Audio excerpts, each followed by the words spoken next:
first. So if you're wanting to get out into the countryside, there's plenty of ways to do it, as this region has thousands of miles of bridle paths, cycle routes and footpaths.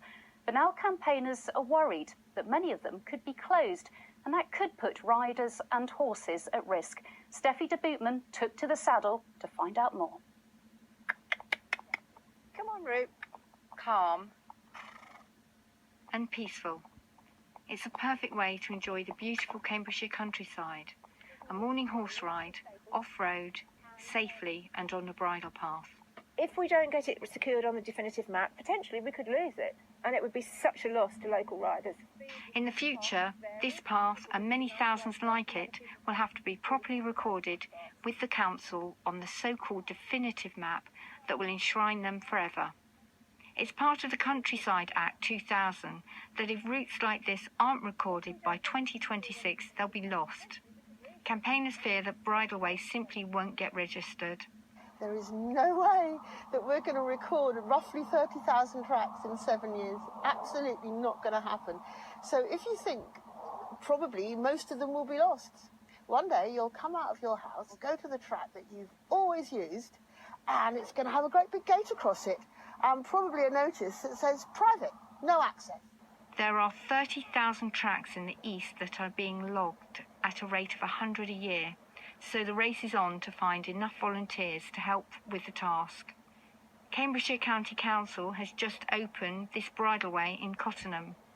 It believes there's no need to worry. In Cambridgeshire, we are confident that we'll be able to record all the lost highways that are of value to local communities by 2026. So for us, it's a small backlog. We only have 3 officers to process these cases. The British Horse Society is working to get horses off busy roads and is warning of dire consequences if bridleways are lost. Since 2010, 230 horses and 39 riders have lost their lives on our roads. If we don't get those routes recorded, the consequence could well be more horse deaths on the road and more rider deaths on the road. It's not simply riders that use bridle paths, but cyclists and walkers too. Come the summer, we're out here nearly every other day, so it would definitely be a big loss for us not to be able to come down here anymore. Cyclists, walkers and horse riders are being encouraged to check that their favourite routes are recorded on the council's map before the freedom of the countryside is lost. Steffi de Bootman there.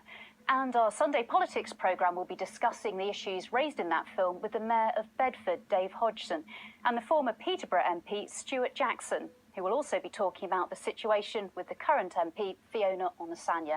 That's the Sunday Politics at 11 o'clock on BBC One.